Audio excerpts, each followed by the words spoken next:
Hello नमस्कार, जय भीम साथियों। तो आप लोग से एक बात बताना चाहता नहीं कि हम राहुल यादव ऑफिसर और मेरे बड़े भैया मित्र सिंगर दीना दीवाना का बर्थडे है। वो आप लोग से गुजारिश करता हूँ कि ढेर सारा प्यार दीजिए, दुलार दीजिए कि जो आगे चल के अपने मम्मी पापा का नाम रोशन करे। और एक बात और कहना चाहता हूँ कि हमारे तरफ से भी हार्दिक हार्दिक अभिनंदन करता हूँ। तो जहाँ भी रहे सही रहे, सलामत रहे और ऐसे ही आगे चल के अपने मम्मी पापा का नाम रोशन करे।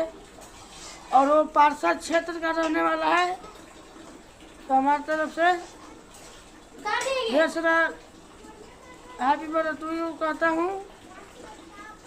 Happy birthday to you. नमो बुद्धाय। जय भीम, जय भारत।